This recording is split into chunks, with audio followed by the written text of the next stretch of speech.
आप सभी विद्यार्थियों का हार्दिक स्वागत, हार्दिक अभिनंदन।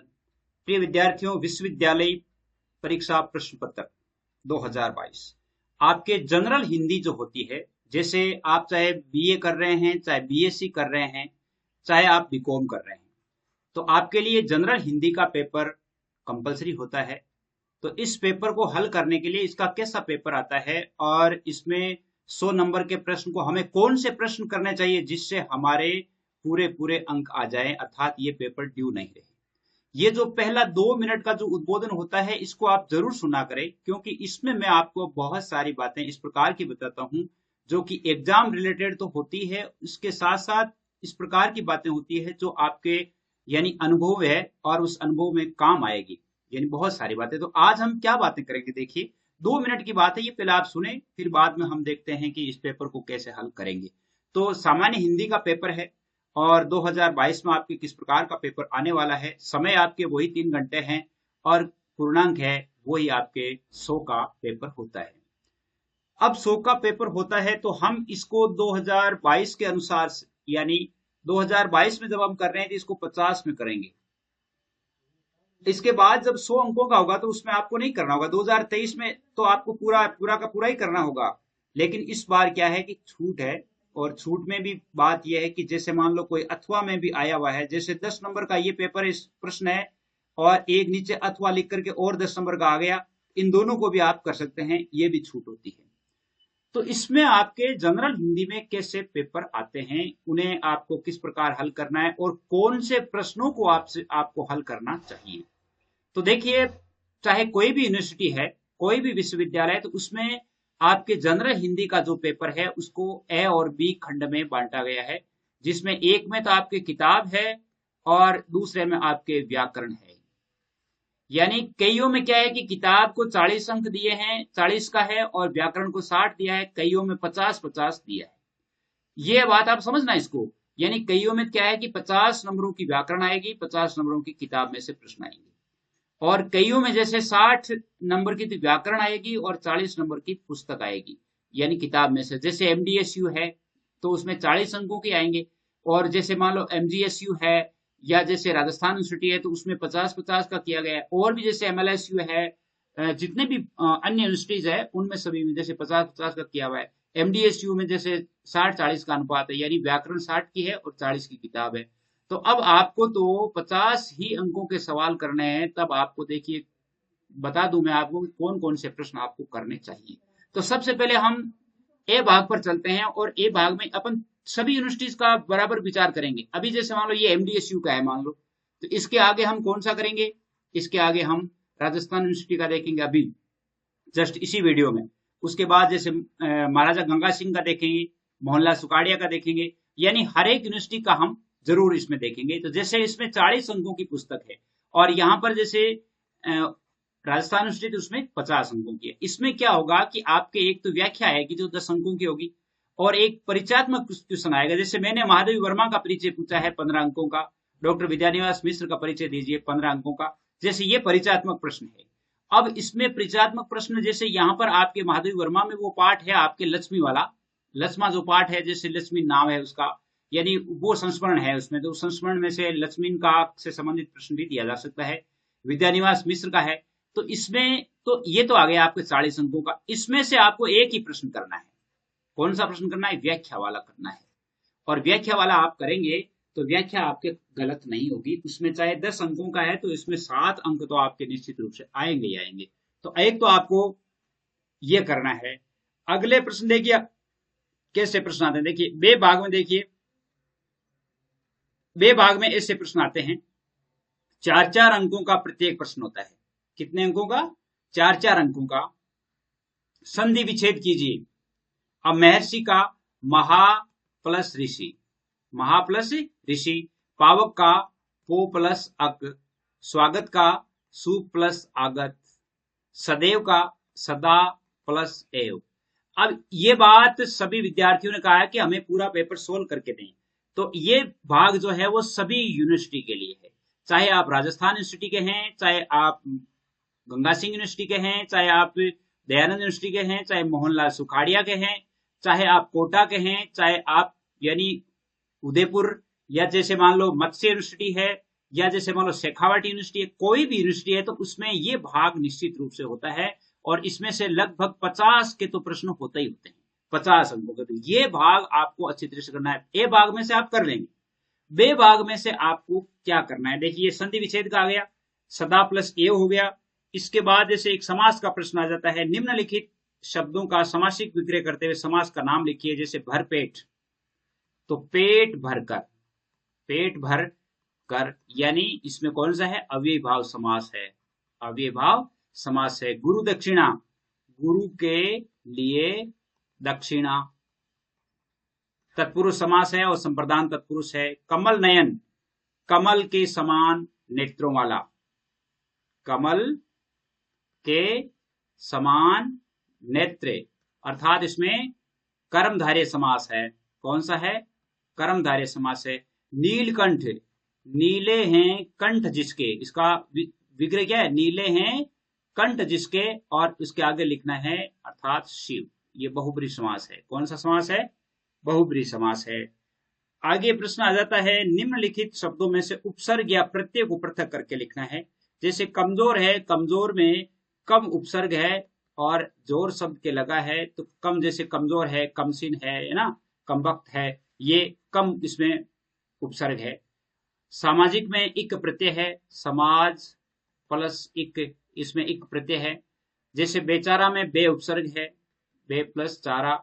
और चमकीला में ईला, चमक प्लस इला, यानी चमकीला, ईला प्रत्यय है इसमें। ईला जैसे चमकीला, रंगीला, सुरीला, वो सभी इसमें ईला प्रत्यय है। तो प्रत्यय को अलग करना है, तो इसको आपको अलग कैसे करना है, जैसे सामाजिक को आपको लिखना है समाज, और इसमें मूल शब्द नाम लिखना है, ये मूल शब्द है, प्लस इक प्रत्यय, कोष्टक में लिख दो प्रत्यय। इस प्रकार ये उत्तर लिख दिया जाएगा। अगला प्रश्न है, निम्नलिखित वाक्यों को शुद्ध करके पुनः लिखिए। ये इनमें से कुछ वाक्य है वो अशुद्ध हैं, उनको शुद्ध करके लिखना है। मैंने बहते हुए बालक को देखा, बहते हुए बालक को देखा नहीं, मैंने बालक को बहते हुए देखा। क्या देखा, मैंने, इसको ऐसे लिखना, मैंने बालक को बहते हुए देखा, बहते हुए देखा। यहां शुद्ध गाय का घी मिलता है, तो यहां गाय का शुद्ध घी मिलता है, शुद्ध गाय का नहीं है, गाय का शुद्ध घी मिलता है। तो आप यहां लिखेंगे, यहां गाय का शुद्ध घी मिलता है। ठंडी बर्फ लाओ, इसमें क्या गलती दिख रही है, क्योंकि बर्फ तो वैसे ही ठंडी होती है, तो ठंडी शब्द सही नहीं है, आपको लिखना है बर्फ लाओ, बर्फ लाओ। इन बातों को फिर से दोहराने से क्या लाभ, फिर से कहो चाहे दोहराने से कहो, तो फिर से हटा दो और लिख दो इन बातों को दोहराने से क्या लाभ।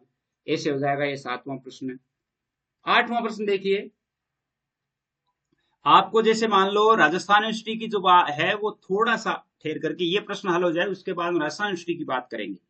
निम्नलिखित शब्दों के तीन पर्याय जो शब्द लेंगे। राजस्थान यूनिवर्सिटी में वैसे ये तो आना ही है, इसके अलावा राजस्थान यूनिवर्सिटी में और क्या चीज आती है वो अपन देखेंगे। गंगा सिंह यूनिवर्सिटी में क्या आती है वो चीज हम देखेंगे। तो तीन पर्याय शब्द लिखना है। चंद्रमा के लिख लो आप, चंद्रमा के एक तो राकेश लिख दो, सोम लिख दो, मेहताब लिख दो, शशि लिख दो, यानी रजनीश लिख दो। नदी के सरिता, तटिनी, विपथगा, है ना, ये हो जाएंगे। भ्रमर के बोहरा, षटपद, मिलिंद, और बादल के जलद, पयोद, नीरद। अब जैसे ये नीर शब्द है, एक बता दूं आपको, नीर शब्द के पीछे जे लग जाता है तो कमल के पर्यायवाची शब्द हो जाते हैं। नीरज, त्वज, अंबुज, जलज, वारिज। नीर शब्द के आगे दे लग जाता है, पानी के पर्यायवाची शब्द नीर के आगे या पानी के पर्यायवाची शब्दों के आगे दे लग जाता है तो वो क्या बन जाता है, बादल बन जाता है। नीरद, पयोद, जलद, वारिद, है ना। और धी लगते ही क्या बन जाता है, धी लगते ही समुद्र बन जाता है। वारिधी, नीरधी, तोयधी, अंबुधी, ये सभी समुद्र के पर्यायवाची शब्द बन जाते हैं। अब देखिए इसमें आपको निम्नलिखित पारिभाषिक शब्दों के अर्थ लिखिए। ये प्रश्न आएगा आपके। अप्रूवल का अर्थ होता है अनुमोदन, सेंसस का अर्थ होता है जनगणना, और इनिशियल का अर्थ होता है लघु हस्ताक्षर। क्या अर्थ होता है? लघु हस्ताक्षर प्रोजेक्ट का, और प्रोजेक्ट का अर्थ होता है परियोजना। क्या अर्थ होता है? परियोजना।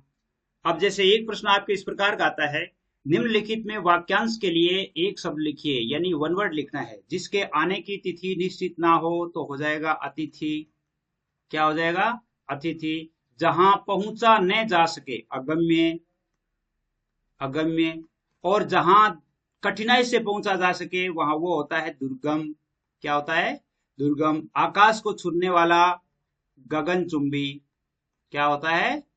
गगनचुंबी। जिसमें जानने की इच्छा हो जिज्ञासा, जिज्ञासा हो जाएगा। अब इस प्रकार के शब्द भी आते हैं। निम्नलिखित शब्दों में अंतर स्पष्ट कीजिए। अंतर, अस्त्र और शस्त्र में क्या अंतर है? अस्त्र शस्त्र में क्या अंतर है? अस्त्र का अर्थ होता है, अस्त्र का अर्थ होता है फेंक कर चलाया जाने वाला हथियार।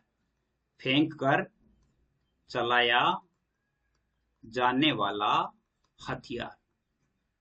शस्त्र का अर्थ होता है हाथ में पकड़कर चलाया जाने वाला हथियार। शस्त्र का अर्थ क्या है? इस शस्त्र का अर्थ है हाथ में पकड़कर चलाया जाने वाला हथियार। आदि और व्याधि। आदि का मतलब होता है मानसिक कष्ट। क्या अर्थ होता है?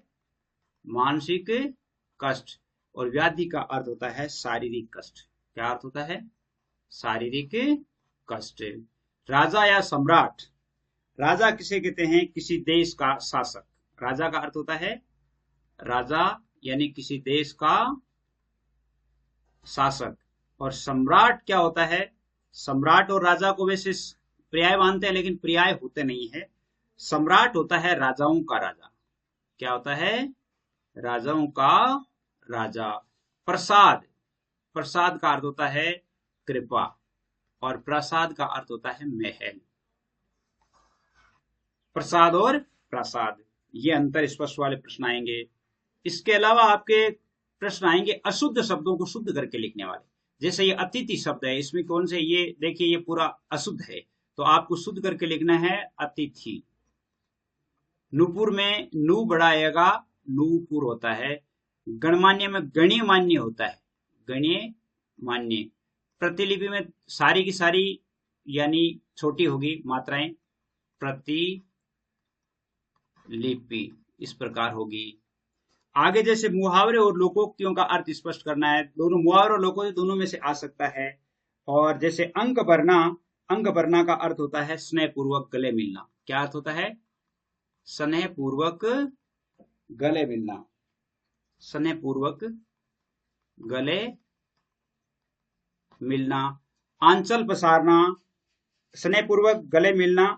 जैसे मां ने अपनी पुत्री को देखते ही अंक भर लिया। अगर प्रयोग करना हो तो ऐसे प्रयोग कर सकते हैं। आंचल प्रसारना, आंचल प्रसारना का अर्थ होता है प्रार्थना करना, प्रार्थना करना। अंधे के हाथ बटेर लगना, अंधे के हाथ बटेर लगना, इसका अर्थ क्या होता है?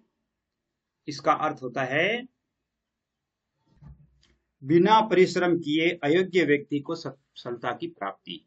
बिना परिश्रम किए, बिना परिश्रम किए अयोग्य व्यक्ति को सफलता प्राप्त होना। उल्टे बांस बरेली को, इसका अर्थ होता है विपरीत कार्य।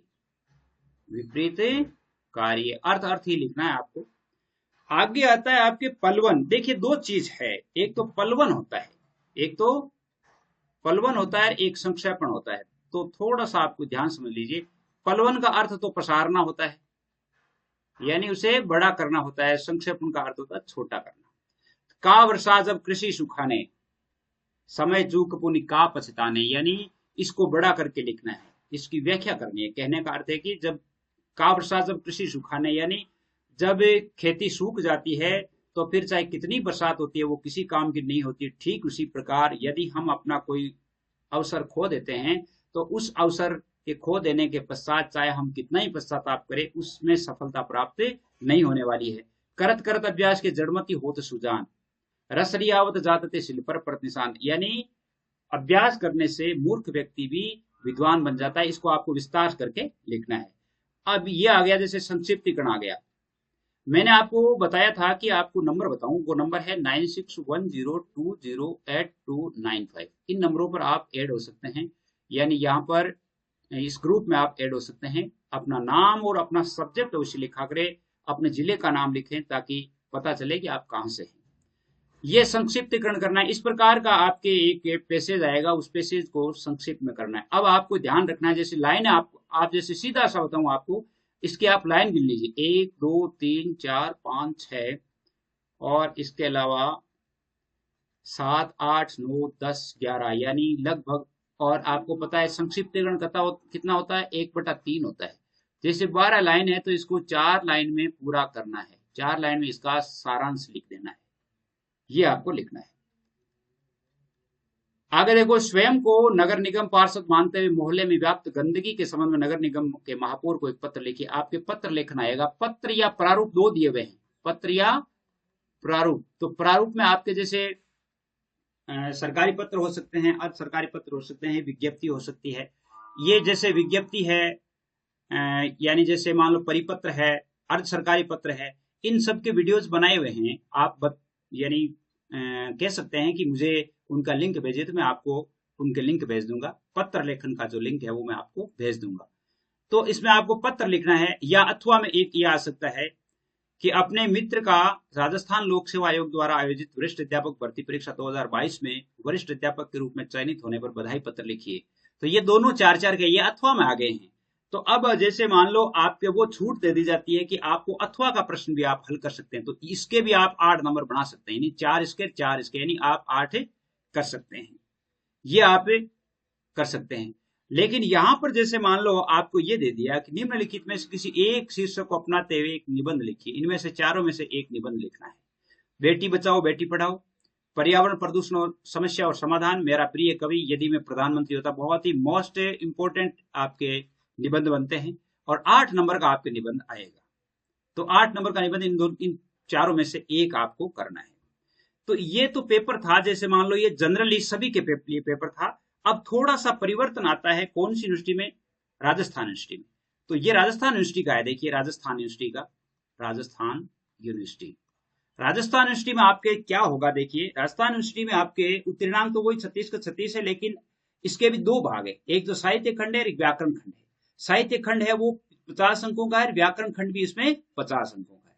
अब आपके क्या होगा कि 2 व्याख्या आएगी पद्य में से, विकल्पवार आएगी, यानी दोनों 2 व्याख्याएं आएगी, और जैसे 10 अंकों की होगी गद्य और पद्य। 2 व्याख्याएं गद्य में से आएगी यानी 10 अंकों की, 2 व्याख्या पद्य से, प्रत्येक में विकल्प देना है, यानी इसका मतलब है कि पेपर थोड़ा बड़ा होगा। तो 2 व्याख्याएं 5-5 नंबर की, 10 और ये 10, तो 20 नंबर की व्याख्या हो गई। 20 नंबर की मैंने वहां व्याख्या बताई थी। आलोचनात्मक प्रश्न है 15 अंक 15 अंक, यानी इसमें आपके 4 प्रश्न आएंगे और उसमें केवल एमडीएसयू में केवल 2 ही प्रश्न आएंगे, जो प्रत्येक प्रश्न 15 अंक का होगा। इसमें आपके 7.5 नंबर के प्रश्न होंगे आलोचनात्मक प्रश्न, और आलोचनात्मक प्रश्न है वो कोई पाठ में से आ सकता है। अब आपके कौन कौन से पाठ निर्धारित है देख लीजिए। आपके ये पाठ है, प्रेमचंद की एक कहानी है बड़े भाई साहब, विजयदान देथा की एक कहानी है सिकंदर और कौवा, संस्मरण है आपके कन्हैयालाल मिश्र का 42 के ज्वार की उन लहरों में, रेखाचित्र है राम वृक्ष बेनीपुरी का है रजिया, विज्ञान यानी एक है गुणाकर में मूले, शनि और सबसे सुंदर ग्रह, निबंध है आपके अगरचंद नाटा का राजस्थान की सांस्कृतिक धरोहर, व्यंग्य है आपके शरद जोशी का जीप पर सवार इलियम, और पर्यावरण से संबंधित पाठ है वो है अनुपम मिश्र का। ये तो आपके गद्य भाग है। पद्य भाग में आपके हैं ये देखिए, कबीर, सूर, तुलसी, मीरा, रहीम। अब ये जो मीरा तक है ना 4, ये चारों के वीडियो आपको मिल जाएंगे, चारों के, यानी कबीर के, सूर के, तुलसी के और मीरा के, इन चारों के वीडियो आपको मिल जाएंगे। चारों में से प्रश्न निश्चित रूप से आएंगे। तो आपका ये यानी 50% का आप इसमें से उत्तर इस प्रकार लिख सकते हैं। इसके अलावा आपके जैसे रहीम के 2 आएंगे, मैथिल शरणगुप्त आएगा, सुमित्रानंदन पंत आएगा। सुमित्रानंदन पंत की जो कौन सी है आपके, मैथिल शरणगुप्त का हम राज्य लिए मरते हैं, इसके लिए, और सुमित्रानंदन पंत का नौका विहार, और निराला का वह तोड़ दी पत्थर मजदूरी का वर्णन किया हुआ है। वह तोड़ती पत्थर देखी मैंने, देखा मैंने इलाहाबाद के पथ पर, उस कविता का है। और सच्चिदानंद हीरानंद अज्ञे जो है उसका हिरोशिमा है। रामधारी सिंह दिनकर के दो कविताएं हैं, विपत का और समर शेष है। ये आपके हैं। इसके अलावा आपके 50 नंबर की ये व्याकरण आएगी, देख लो। इसमें से व्याकरण आएगी, आपके निबंध आएगा 50 अंकों 8 अंकों का, वही बात है। इसके अलावा कार्यालय पत्र आएंगे, शासकीय अर्धशासकीय, ये जो है ये सारे के सारे मेरे बताए हुए हैं। यानी यह पत्र है वो आप आराम से मेरे पास कह सकते हैं, मैं आपको लिंक भेज सकता हूँ। संक्षेपण, संक्षेप अभी देख लिया आपने, पलवन अभी देख लिया, उपसर्ग प्रत्यय संधि समास देख लिया, शब्द शुद्धि से संबंधित प्रश्न कैसे आते हैं वो मुहावरे लोकोक्ति देख लिया, परिभाषिक शब्दावली के देख लिए, संज्ञा सर्वनाम विशेषण क्रिया विशेषण इनमें से कैसे प्रश्न आते हैं वो सारे के सारे देख लिए। अब वीडियो बड़ा हो जाएगा, इसलिए MGSU का अपन आज आगे रखते हैं। MGSU का आप जल्दी मुझे लिख के बताना कि महाराजा गंगा सिंह यूनिवर्सिटी में कैसा पाठ्यक्रम आता है, जनरल हिंदी के लिए किस प्रकार के प्रश्न पूछे जाते हैं, तो आपको निश्चित रूप से मैं जल्दी ही उत्तर दूंगा। तो आज के लिए बस इतना ही। जय हिंद, जय भारत।